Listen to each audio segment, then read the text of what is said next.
为了充分享受度假的乐趣，辛普森一家租了一辆越野车。伯伯觉得租来的车反正不是自己的，就想使劲造。结果开回出租中心时，店员检查完这车哈哈大笑，因为这车出发时只有半缸油，还车时居然有3/4的油。店员调侃侯默是圣诞老人，花钱租车还得送油的。侯默一听这话就怒了，他很不喜欢别人叫他圣诞老人，他一脚踩死油门开始飙车，要把多余的汽油浪费掉。调皮捣蛋的事儿，巴特总是不落人后。父子俩跑到森林边上折腾车，巴特忽然尿急，他不好意思直接尿在车上，就往森林里跑，结果偶然发现了一处井盖，上面提醒别跳，巴特就偏要跳，结果一头掉了下去。侯默发现儿子不见了，钻进林子里到处找，差点被猎人当成还狱的狗熊打了。老莫找了半天无果，只好挤出一副悲伤的表情，回去告诉马季，家里终于能腾出一间房了。马季一听，两眼一黑，差点晕死过去。虽然报了警，无奈警察是吃干饭的，警长一来就问你儿子的骨头长什么样。巴特掉进井底后昏迷了很长时间，等他醒来时天已经黑了。他化身柯南，脱下鞋当手电筒，发现井底别有洞天。启动发电机后，整个井底瞬间被灯光照亮。巴特发现这居然是个秘密基地，里面藏着1962年为了应对古巴危机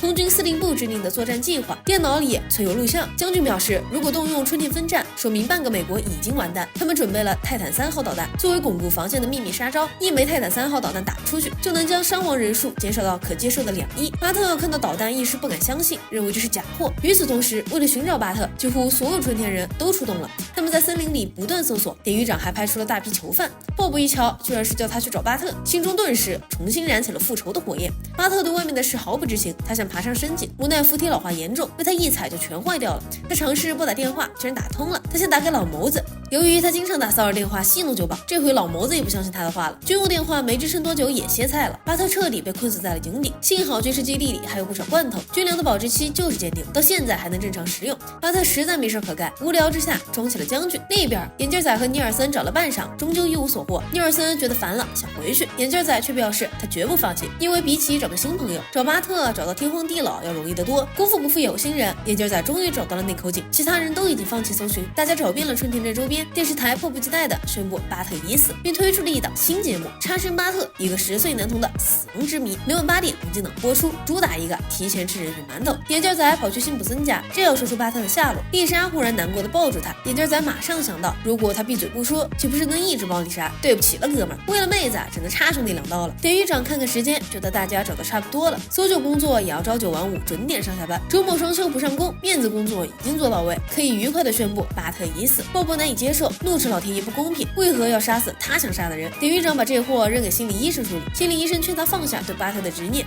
只要不执着于报仇，他不就能当一个好人了吗？鲍勃对巴特的执念太深了，除非他亲手摘下巴特的心脏，否则他绝不相信巴特已死。鲍勃直接越狱，先找到巴特的朋友眼镜仔，从他口中逼问出巴特的下落，连夜跑进森林里报仇。这晚，巴特勉强修好了军用电话，打通了老妈的电话，只来得及说出一句，军用电话就彻底报废了。但马基总算知道儿子还活着，哪怕全镇人都省时省力的认为巴特已死，他也要找个天荒地老。辛普森一家集体出动。另一边，鲍勃拎着眼镜仔跳进井底，迫不及待地展开复仇。他把2个小屁孩绑上导弹，打算把他们炸上天。然而导弹发射系统需要2个人，2把钥匙同时启动。But 这难不倒马戏团的杂耍大王。泰坦3号导弹即将发射，但鲍勃忽然对自己的报仇行为产生了怀疑，这一切到底是为什么？他给心理医生打电话，询问自己是否应该杀死2个孩子。医生说，在你给我打电话的时候，你就已经知道了答案。是的，答案是以前我没得选，现在我想做个好人。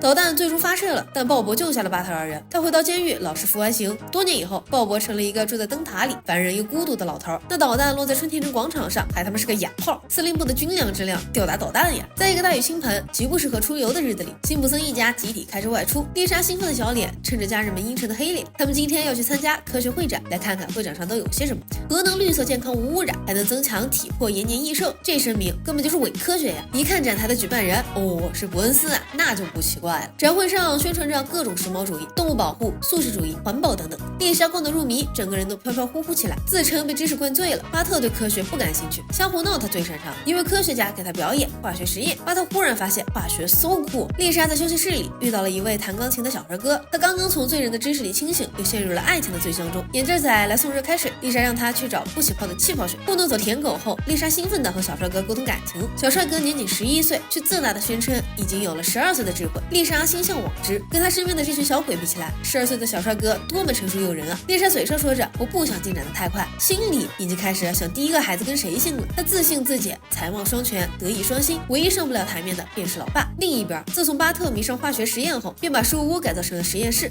丽莎也把小帅哥请进家里，天天琴瑟和鸣。老莫嫌他们太吵，说最纯正的美国艺术是敲墙。丽莎还主动当导游，给小帅哥介绍春天小学。尼尔森用他一贯的混小子做派来找丽莎的茬，吸引女孩的注意。他一瞧小帅哥居然敢泡他认定的马子，顿时大怒，招呼兄弟们暗地里收拾这家伙。小帅哥哪怕被人绊倒，也能优雅起身，用歌舞化解尴尬，迷倒一众小女生。丽莎对他越来越着迷，跟小帅哥一合奏就是大半夜，吵得马基都受不了了。适应力极强的侯默靠着麦琪的奶嘴排耳塞，已经能雷打不动的呼呼大睡了。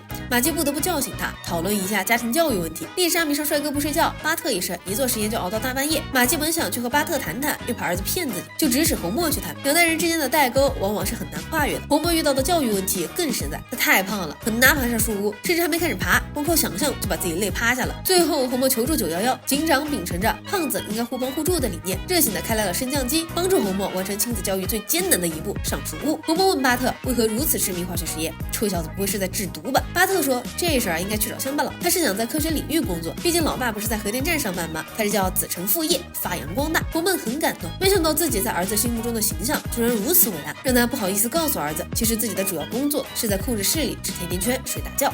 另一边，丽莎和小帅哥上街约会，结果被尼尔森一伙堵住了。尼尔森的弟兄们撕开礼物盒，不是钢管、球棒、西瓜刀，而是吉他小号。尼尔森改变了求爱套路，要模仿小帅哥，超越小帅哥，化身一代情歌王子。虽然尼尔森的歌喉恐怖如斯，杀伤力极强，但丽莎难得见他改变自己，加上两人相识已久，有基础好感做加持，开始脑袋发昏，倾向于选择尼尔森。丽莎觉得有2个男生为了追求自己爆发绝世战争，实在是太酷了，让她的虚荣心得到了极大满足。她找红胡子了解自己的感情问题。小帅哥虽然色艺双绝，但实在太优秀太自负了，换句话说和他太像了。丽莎在喜爱之余又有点感觉受到了威胁。不过小帅哥本来觉得自己10拿9稳了，没想到半路杀出个尼尔森，于是一改高冷态度，开始更主动的讨好丽莎。尼尔森拿着老曼的搓衣板赶来参战，丽莎犹豫不决，两位追求者舔来一肚子火气，决定扔下乐器，用男人的拳头决出胜负。接着他的傻儿子偷了老爸的枪，跑去玩警察抓坏蛋，幸好他继承了老爸的设计天赋，夕阳红枪法炉火纯青，什么都打不动。丽莎打算在学校的才艺晚会上选出自己真正的白马王子。看到尼尔森在舞台上被人喝倒彩时，丽莎忽然清醒过来，选择尼尔森等于毁掉一辈子呀，绕来绕去还是小帅哥香。遗憾的是小帅哥被爸妈送去隔壁镇上学，小学生的异地恋是不得长久的，于是他们只能遗憾分手。另一边，警方在后台包围了巴特，怀疑他打算用化学实验搞恶作剧，线索是校长匿名提供的。巴特面对观众和爸妈，诚恳地发誓自己只想好好做一场实验，绝对没有恶作剧。马基早就被儿子骗怕了，他不敢相信巴特，又不敢说不相信，只好自己动手。观众们惊讶于化学反应的美丽，马基感动坏了，说儿子，我从没怀疑过你。巴特笑而不语。沉顿的泡沫淹没了学校，无数次惨痛的教训早已证明，如果你怀疑巴特要搞恶作剧，那他就一定会搞。